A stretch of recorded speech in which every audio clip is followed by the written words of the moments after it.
अब परमेश्वर ने बताया कि जैसे मैं एक गरीब जुलाहा बनकर रहा और चौथे वर्ण में आया, शूद्र वर्ण में, और परमात्मा पाया, यानी अपारती अपसाजय हमारे लिए एक उदाहरण करके दिखाया कि मैं सह शरीर गया भाई, देख लो मगर से, और सतलोक गया, भक्ति ऐसी करो तुम भी ऐसे चले जाओगे, विमान में बैठ कर जाओगे, तुम सच साधना करोगे। तो पुण्यात्माओं, अब हमें यह समझना अति आवश्यक है, उसके बाद भक्ति करना तो बिल्कुल आसान बात हो जाएगी। और ये परमात्मा की महिमा सुनना ज्ञान यज्ञ होता है। ज्ञान यज्ञ हमारे लिए अति आवश्यक हो गया, क्योंकि हम चौथे युग में आगे भक्तिहीन हो चुके हैं, हम बहुत क्रिटिकल स्टेज पर हैं। हमारा रोग, हमारी आत्मा का रोग, जो जन्म मृत्यु का रोग, बहुत भयंकर हो चुका है। और जब क्रिटिकल स्टेज पर आ जाता है रोग, तो डॉक्टर सबसे पहले ग्लूकोज स्टार्ट कर देता है। ग्लूकोज इलाज नहीं है, ट्रीटमेंट नहीं है, पर सहयोगी है।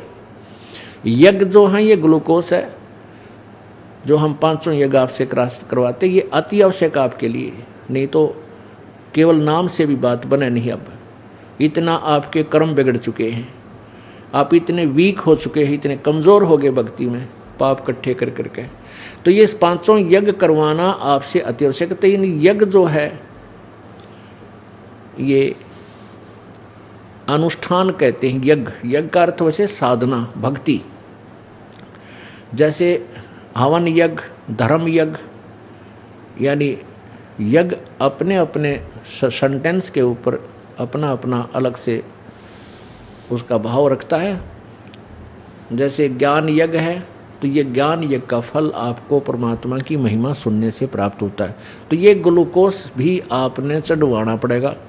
इस ग्लूकोज को भी चढ़ाएंगे, और साथ में फिर वो मंत्र का जाप, जो रोग काटने की औषधि है, वो मंत्र वो अलग से होता है, वो ट्रीटमेंट अलग चलेगा आपका। तो वो सभी आपने सारे जो है ना, ये ट्रीटमेंट के सभी साधन अपनाने पड़ेंगे। तो ये ज्ञान सुनना आपके लिए अति आवश्यक है। इससे आपको ग्लूकोज यानी ज्ञान यज्ञ का लाभ भी हो रहा है, आपका ग्लूकोज चढ़ रही है। अब देखिएगा श्रीमद् भगवत गीता। अब हमने कहाँ से प्रारंभ किया था इसको? चौथे अध्याय के 5वें मंत्र से। ये चौथा अध्याय, अध्याय नंबर 4 का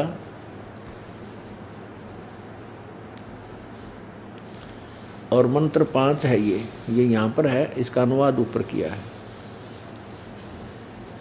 ए परंतम अर्जुन, मेरे और तेरे बहुत से जन्म हो चुके, गीता ज्ञानदाता कहता है, उन सबको तू नहीं जानता, मैं जानता हूं। फिर यहां कहता है 9 में, श्लोक नंबर 9 में, हे अर्जुन, मेरे जन्म और कर्म अलौकिक हैं, दिव्य हैं, अर्थात अलौकिक है। इस प्रकार जो मनुष्य तत्व से जान लेगा, वह शरीर को त्याग कर फिर जन्म को प्राप्त नहीं होता, मुझको ही प्राप्त होता है। ये अनुवाद ये दास ने किया, उसको समझोगे तो पता चलेगा। अब आगे देखना, अध्याय नंबर 2 के श्लोक नंबर 12 में, अध्याय नंबर 2 और श्लोक नंबर 12, गीता ज्ञान दाता कहता है कि न तो ऐसा ही है कि मैं किसी काल में नहीं था, अथवा तू नहीं था, अथवा ये राजा लोग नहीं थे, और न ऐसा है कि इससे आगे हम सब नहीं रहेंगे। इसे सिद्ध हुआ कि गीता ज्ञान दाता कह रहा है, वो ब्रह्म बोल रहा है, जो ब्रह्मा विष्णु महेश का पिता है, रजगुण ब्रह्मा, सतगुण विष्णु, तमगुण शिव जी का पिताजी। वो ब्रह्म गीत श्री कृष्ण जी में प्रवेश करके प्रेत की तरह श्री कृष्ण के शरीर से बोल रहा है। वो कह रहा है कि अर्जुन, ऐसा नहीं है कि तू और मैं पहले ना जन्मे हो और आगे ना जन्म हो, अर्थात तेरा और मेरा और इन सब राजा लोग और प्राणियों का पहले भी जन्म था, आगे भी होगा, अर्थात तू और मैं और ये सभी जन्म मृत्यु में ही जन्म मरण के चक्कर से बाहर नहीं है। आगे क्या बताता है कि मेरा, चौथे अध्याय के 9वें श्लोक में, कि मेरे जो जन्म और कर्म अलौकिक है, अलौकिक माने दिव्य हैं। वो कैसे हैं? अब 10वें अध्याय का प्रथम और द्वितीय श्लोक स्पष्ट करेगा। देखिए, अथ 10वां अध्याय है। एक में क्या कहा है, श्लोक नंबर 1 में, हे माँ भाव, फिर भी मेरे परम रहस्य युक्त प्रभाव युक्त वचनों को, यानी मेरे श्रेष्ठ वचनों को तू सुन, जिससे मैं तुझ अतिश प्रेम रखने वाले के लिए हित की इच्छा से कहूँगा। तेरे को कहता है कि अब मैं तुझे एक कति परम वचन, श्रेष्ठ वचन बताता हूँ, क्योंकि तू मेरे में घना प्रेम रखा है, इसलिए तेरे हित की इच्छा से बताता हूँ। क्या कहता है कि मेरे जन्म को, मेरे उत्पत्ति को ना ते देवता जानते, ना ये ऋषि लोग जानते, क्योंकि ये सभी मेरे से उत्पन्न हुए हैं। इससे सिद्ध है कि गीता ज्ञान दाता का जन्म तो हुआ है, लेकिन ये ब्रह्मा विष्णु महेश और ये ऋषि, ये देवता नहीं जानते, क्योंकि ये इसके पुत्र हैं। और पिता की उत्पत्ति को संतान नहीं जान सकती, केवल दादाजी बता सकता है। तो उस दादाजी ने, परम अक्षर ब्रह्म ने, पूर्ण ब्रह्म ने बनारस में आकर 120 वर्ष जुलाहे की भूमिका करते हुए ये सब ज्ञान बताया था कि इसकी कैसे उत्पत्ति हुई ब्रह्म की, और ब्रह्मा विष्णु महेश इसके पुत्र हैं, दुर्गा इनकी माता है। अब दूसरा श्लोक देखिए, अध्याय नंबर 10 का और श्लोक नंबर 2। गीता ज्ञानदाता कहता है कि मेरी उत्पत्ति को, अर्थात लीला से प्रकट होने को, न देवता लोग जानते हैं और न महर्षि जन जानते हैं, क्योंकि मैं सब प्रकार से देवताओं और महर्षियों का आदि कारण हूँ। अर्थात ये मेरे से जन्मे हैं, मैं इनकी उत्पत्ति करता हूँ।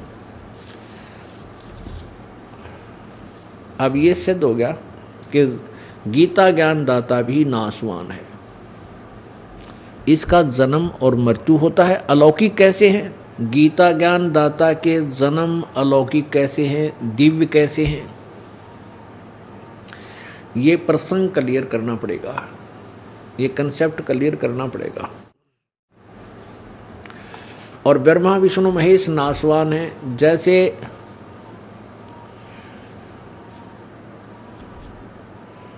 ब्रह्मा जी का एक दिन 1000 चतुर्युग का होता है। वैसे तो 1008 चतुर्युग का होता है, क्योंकि ब्रह्मा जी के एक दिन में 14 इंद्र अपना शासन काल पूरा कर जाते हैं, और एक इंद्र का शासन काल होता है 72 चतुर्युग।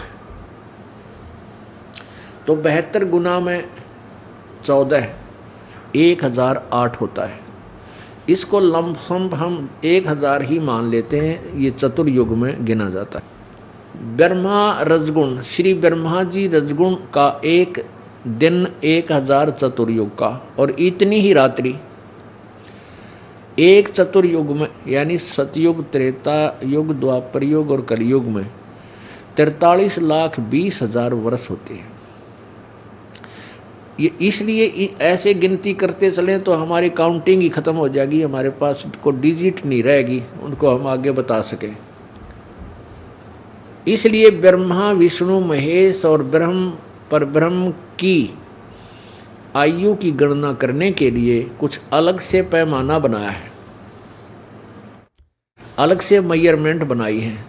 ब्रह्मा जी का एक दिन 1000 चतुर्युग का, यहाँ ध्यान रखना 1000 युग और 1000 चतुर्युग का डिफरेंस ध्यान रखना, क्योंकि परब्रह्म की जब हम आयु की गणना करेंगे उसमें चतुर्युग नहीं आएगा, उसमें केवल युग चलेगा। 1000 होगा तो 1000 का ही, लेकिन 1000 युग का दिन परब्रह्म का, अक्षर पुरुष का, और 1000 युग की रात्रि, चतुर्युग नहीं है वहाँ पर। गीता जी अध्याय नंबर 8 के श्लोक नंबर 16 में इसका प्रमाण है। उसमें चतुर्युग नहीं लिखा, केवल युग लिखा है, और इन अनुवादकर्ताओं ने अनुवाद कर दिया चतुर्युग, वो गलत अनुवाद किया, ज्ञान नहीं था। इन्होंने ब्रह्मा का वो दिन बता दिया, नहीं वो ब्रह्मण है, यानी बड़े भगवान ब्रह्म से नेक्स्ट जो भगवान है वो है। यहाँ ब्रह्मणे 8वें अध्याय के 16वें श्लोक में जो ब्रह्मणे का अर्थ ब्रह्मा नहीं है, यहाँ परब्रह्म होगा, क्योंकि ब्रह्मणे का अर्थ बड़ा भगवान। अब ब्रह्म से नेक्स्ट जो भगवान है उसको ब्रह्मणे बोलते हैं। लेकिन यहाँ ब्रह्मणे कहने का तात्पर्य परब्रह्म से कैसे संकेत है? परब्रह्म क्यों माना? क्योंकि इसकी आयु का संकेत है, और जहाँ ब्रह्मणे का अर्थ पूर्ण ब्रह्म इसलिए कहा जाता है वहाँ उसकी आयु नहीं है।